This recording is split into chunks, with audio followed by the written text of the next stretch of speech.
Hello दोस्तों। किसी भी बीमारी का क्योर का मतलब ये होता है कि बीमारी पूरी तरह से खत्म हो जाए, वो पलट के वापस ना आए, बगैर दवाओं के पेशेंट का काम चलता रहे।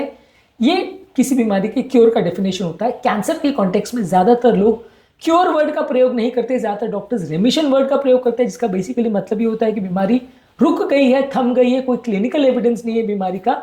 लेकिन वो कई बार डिफाइन करना बड़ा मुश्किल होता है। काफी केस में बाहर से या सुपरफिशियली ना दिखे फिर भी कैंसर के कुछ अंश हो सकते हैं, कैंसर पलट के भी वापस आ सकता है।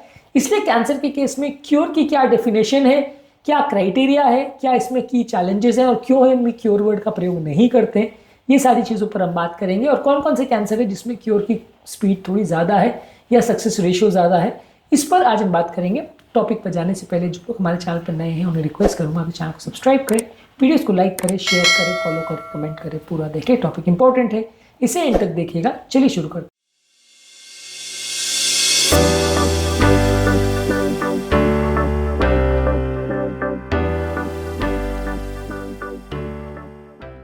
बेसिकली कैंसर में ज्यादातर रेमिशन वर्ड का प्रयोग किया जाता है, जिसका मतलब यह है कि कोई डिटेक्टेबल कैंसर सेल्स लंबे समय तक दिखाई न दे तो उसको कंप्लीट रेमिशन बोलते हैं।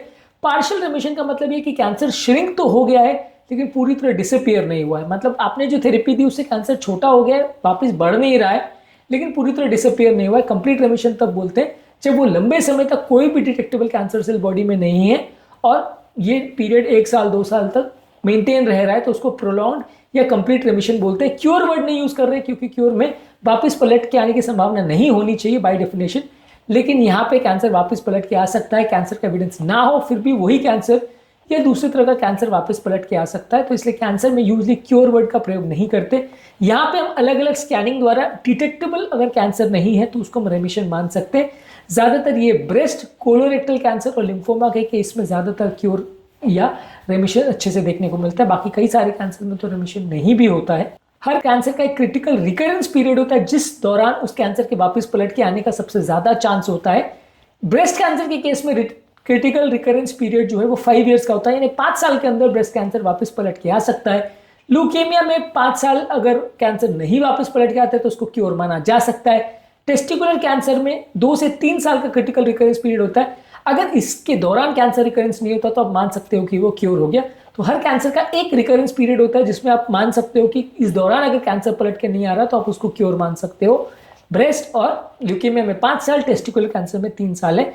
इसको भी समझना जरूरी है क्योंकि इस दौरान सबसे ज्यादा रिकरेंस का चांस है। ज्यादातर लोग कई बार इस बारे में कंफ्यूज होते हैं कि यार अभी तो कैंसर ठीक है तो वापस पलट के क्यों आ गया। ये आपको समझना पड़ेगा कि कैंसर जो भी रिकरेंस होगा वो पहले फर्स्ट फ्यू डेज या फर्स्ट फ्यू वीक्स या ईयर्स में ही होगा। जितना टाइम होते जाएगा उतना बीमारी के वापस पलट के आने का चांस थोड़ा कम हो जाता है। तो इसलिए अगर कैंसर को ठीक हुए 5 साल हो गया तो पलट के आने का चांस कम है। अगर 1 या 2 साल हुआ है तो पलट के आने के चांसेस ज्यादा है। अर्ली पीरियड में चांसेस ज्यादा रहते हैं। ज्यादातर कैंसर में क्योर को डिफाइन करना मुश्किल इसलिए होता है कि कई बार बहुत माइक्रोस्कोपिक सेल्स कैंसर के फिर भी रह जाते हैं और धीरे धीरे करके आप बॉडी को पता नहीं चलता, लेकिन कैंसर वापस से पलट के आना चालू हो जाते हैं। कई कैंसर ऐसे भी होते हैं जैसे कि हार्मोन सेंसिटिव ब्रेस्ट कैंसर जो 10 साल के बाद भी वापस पलट के आ सकता है। मतलब उसके जो सेल्स हैं वो 10 साल तक भी बॉडी में रह सकते हैं बिना कुछ ज्यादा सिम्टम के और 10 साल के बाद वापस पलट के आ सकते हैं। कई बार कुछ मेटास्टैटिक कैंसर है वो क्योर करना बिल्कुल ही मुश्किल हो जाता है कि वो पूरे शरीर में ऐसे फैल जाते हैं कि उसमें क्योर करना, अचीव करना मुश्किल है। इसलिए कैंसर के केसेस में डिफाइन करना बड़ा मुश्किल होता है कि सिर्फ एक ही जगह को आपने देख लिया तो कई बार अगर मेटास्टैटिक कैंसर है तो दूसरी जगह ऑलरेडी फैल चुका होता है। तो वैसे केसेस में आपको सामने से लगे भी कि क्योर हो गया है तो भी क्योर वर्ड यूज नहीं कर सकते क्योंकि कई बार दूसरी जगह पे भी कैंसर वापस आना चालू हो सकता है। लास्ट में हम बात करेंगे कौन कौन से कैंसर है जिनका क्योर रेट अच्छा है।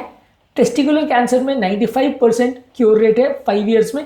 थायराइड कैंसर में 98% है। हॉजकिंस लिम्फोमा में 90% है। अर्ली स्टेज ब्रेस्ट कैंसर में 85 to 90% है। प्रोस्टेट कैंसर में 90% है। ये सारे वो कैंसर्स हैं जिसमें क्योर के चांसेस अच्छे हैं 5 साल के बाद।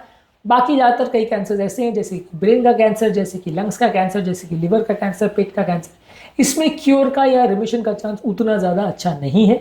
हमने सेपरेट वीडियोस में ये भी डिस्कस किया कि कौन से कैंसर में क्योर चांसेस अच्छे हैं, कौन से में नहीं है, उस पर भी हमने डिफाइन किया और किस में कितना परसेंटेज होता है उसको डिटेल में अलग वीडियो में भी डिस्कस किया है। उस वीडियो को भी जरूर देख लीजिएगा। टॉपिक एंड करने से पहले जो लोग हमारे चैनल पर नए हैं उन्हें रिक्वेस्ट करूंगा कि चैनल को सब्सक्राइब करें, वीडियोस को लाइक करें, शेयर करें, फॉलो करें, कमेंट करें, पूरा देखें। आज के टॉपिक में हमने कैंसर के क्योर और रिमिशन में क्या फ़र्क होता है और क्यों क्योर वर्ड हम कैंसर में यूज़ नहीं करते, इस पर हमने बात किया। ये क्राइटेरिया को समझना ज़रूरी है, क्योंकि लोग कई बार इससे कंफ्यूज हो जाते हैं और फिर बीमारी को मैनेज करना थोड़ा मुश्किल होता है, बीमारी की रिकरेंस को डिटेक्ट करना कई बार मुश्किल होता है।